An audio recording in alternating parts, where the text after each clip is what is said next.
Did you ever think you could use a little extra help keeping track of your players and stuff in your Hattrick Youth Academy? Well, luckily there's a few good tools to help you do just that. And in this video we'll go over the first few steps of managing your academy, as well as using the Hattrick Youth Club and Rate My Academy. I'll also share a few good tips along the way, so let's get started.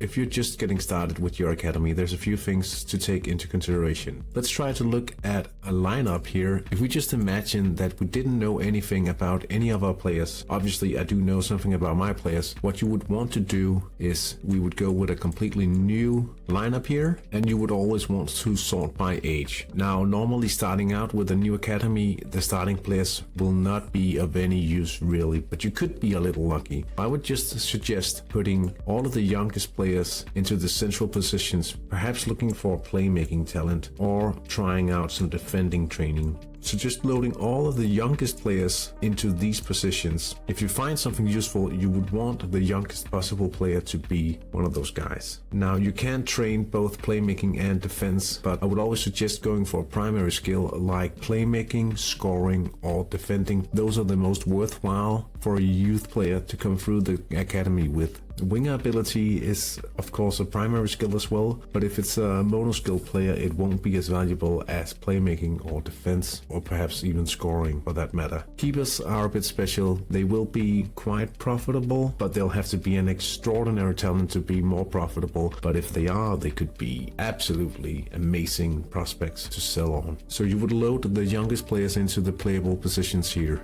A quick look on the training page if you haven't done anything with this so far. The primary training will reveal the current skill of one of the players playing at least 44 minutes in a game, and the secondary training will reveal a potential skills. Make sure to take this into consideration once you start getting to know your players.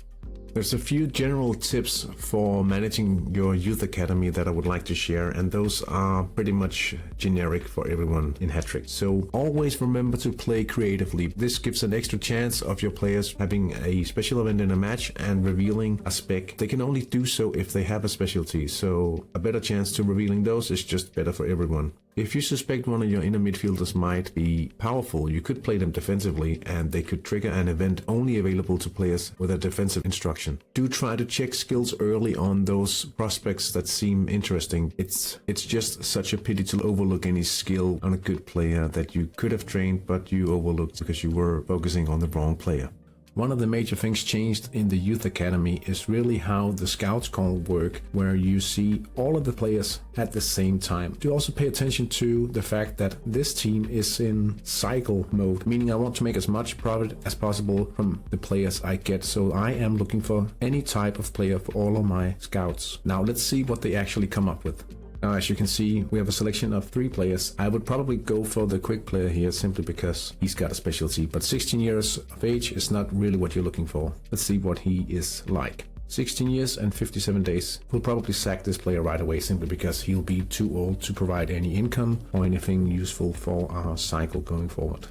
On top of the changes with the Scouts Call, there's a few general Youth Academy changes that I want to go over. The first thing being the changes to the leagues. You used to be able to change leagues right after it had ended and thereby gaining an advantage by playing the next league match just 48 hours after the league had ended. Now you can't do this anymore and you have to wait a week before the next league match. That meant changes to the training share of the friendlies. So today you'll see an 80% training share of a league match compared to the 50% you used to gain in the old system. In the old system it made sense to play in 14 leagues because you could play 6 league games, 1 each week, and then wait just 2 days before you had the next league match. In the new system, you can't schedule a friendly in the break between the leagues. So having a 16-team league means that you won't have a potential league break in the same week you have your friendly window, meaning you could actually lose training by not being able to schedule a friendly. Nowadays, I would actually recommend finding a 16-team league to play in. Another change is there's no weekly promotion limit anymore, so if you have a lot of talented players, you don't have to think extra about which player to promote first if they are ready to promote within the same week.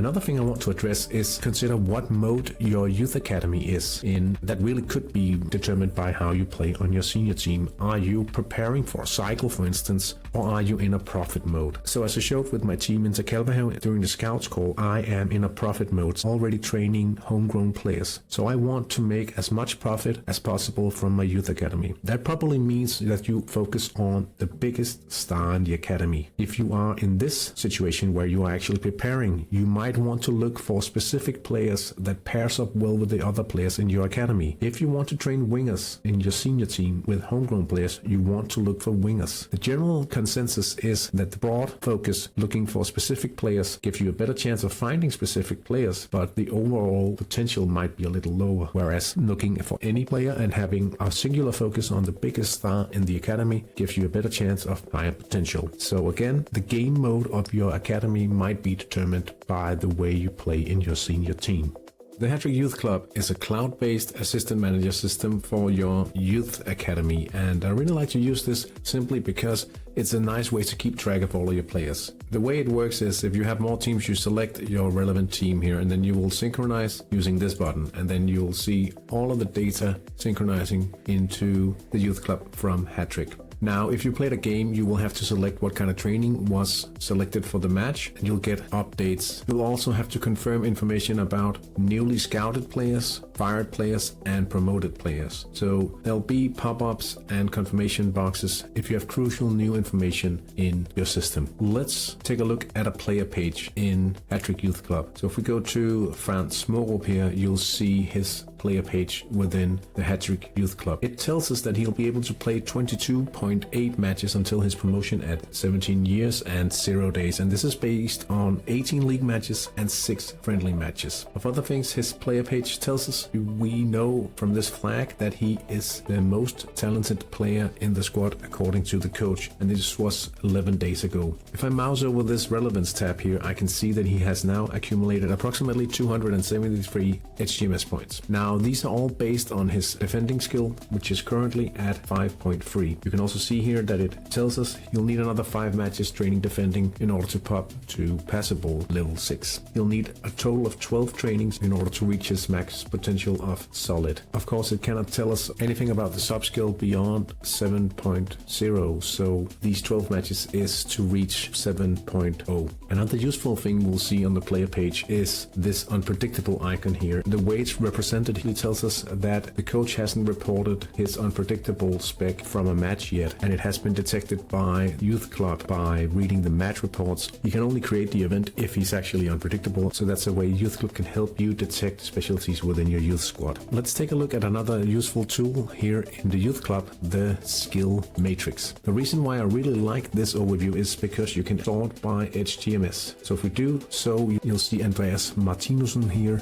being the most gifted player if we look at it HTMS wise. I can still mouse over right here and I can see that he has accumulated 412 points approximately. That means that his HTMS 28 would be around 2053 when he is promoted. Pay attention to how the unpredictable spec is noted for him. The icon is not on a white background, and that means that the coach has reported this. If we look at Frans Smorup here, you'll see that it has a white background, meaning it is undetected by the scouts still. Another very cool tool is the training speed tool, and if we look at defending and check central defenders, you can see the training speed required according to age and according to the skill. So if we look at gaining skill from inadequate towards passable, level 5 to level 6, you can see it will take 6.2 matches for a 15-year-old to train this position as a central defender. If we are training from solid to excellent, you can tell that it will take 6.7 matches for a 15-year-old, and for a 17-year-old this is almost 9 games. It actually takes quite some time to train skills in the youth academy. Another nice tool is the training speed calculator, but I like to access this from the player page. So let's just go back to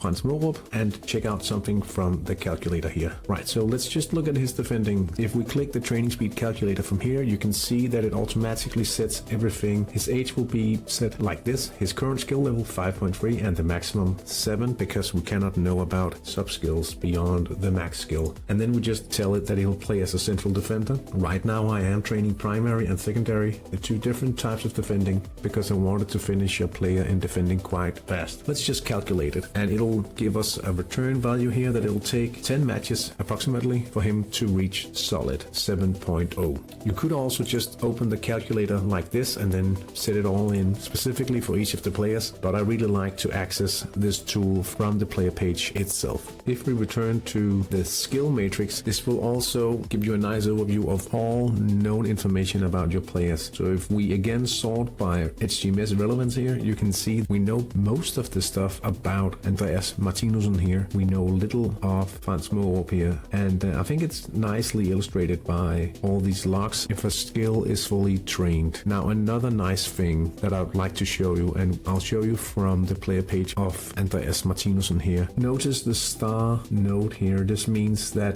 this are a top 3 training skill, because in the youth academy, when you scout a player, the scout will mention 2 of the 3 best skills. So if you stumble upon a skill higher than any of those mentioned in the scout score, you know there cannot be any other skills higher than the ones mentioned in the scout score. So there's a little extra information with the stars here. A top 3 ability. Pretty nice to know. Could you do without the youth club? Perhaps, but I like to keep track of all the skills and having it a secure place. And the fact that I can quite reliably tell how much sub-skill a player will have in each of the different skills upon promotion provides me a great value as a Hattrick manager. Now, of course, this short introduction doesn't cover nearly all of the things you can do with the Hattrick Youth Club, but these are the most important tools in my eyes. Rate My Academy is another youth academy tool that I like to use. It's lightweight and it's free, and that's primarily the reason why I want to show you guys this tool. So if you look at my players from Interkalvehave, you can see that Bonifazi here has an unpredictable spec, and it's shown in a different way than all the others. Along with Gasparoni, these are hidden specialties, meaning they haven't been revealed by the trainer. Rate My Academy does scout through all of the match reports if you have players without detected specialties by the coach. It also comes with a score rating here. If you see Leo Greco here, he has a score of 2,710. The score is based on raw potential. It does not take into consideration whether the player will actually be able to reach these skills before promotion, so do pay attention to the fact that it might be a little inflated compared to HTMS, for instance. Another great thing about Rate My Academy is the fact that you can browse global players. Let's just try that out as well. So here we are on the global page with all the players scanned by Rate My Academy, and if we look at the best players, they certainly have a high rating here. Legendary player 4,450. He's about to be promoted in just 6 days. Let's check his skill set. So as you can tell here, he's inadequate out of excellent in playmaking, and he's solid out of excellent in scoring. He does have a solid potential in winger as well, but he's pretty far from being fully trained, meaning his score of 4,450, the potential score, is a lot higher than his actual score, but a very nice player nonetheless. Let's just double check this with Christian Sanchon. He'll be promoted in 20 days more or less, and if you look at his skill set, he is closer to fulfilling the potential. Still, you don't know how much defending is in this bit, and we don't know how far he is in scoring, but he is not fully trained, and he will not be fully trained in 20 days if he's not very close in defending at least. So all in all, a nice free tool, and the score will help you determine what player to train on. I would still say my primary go-to tool would be the Hattrick Youth Club. Here towards the end, I want to share some thoughts about HTMS versus the Rate My Academy rating. And if we look at the HTMS, it refers to actual Youth Academy skill or actual skill of the player. So whenever a player rises in HTMS, that's gained skill. So it translates well to senior management. While on the other hand, Rate My Academy score is always referring to the potential. It doesn't translate to anything you've actually obtained already, meaning that it's more of an artificial value to me. That doesn't mean that HTMS is a perfect score for a player, because some skills aren't relevant to all players. Now, a defender could have a high HTMS. A lot of that score could actually be based on scoring skill, which isn't really useful for a defender. So even though, in my eyes, it's a better score than Rate My Academy, it's still not perfect. So keep that in mind once you try to rate what players to go for in the hunt for profit or a nice talent for your squad. That's all for this video. I hope you liked it. Please like and subscribe if you do so. I'll see you guys in Hattrick. Bye.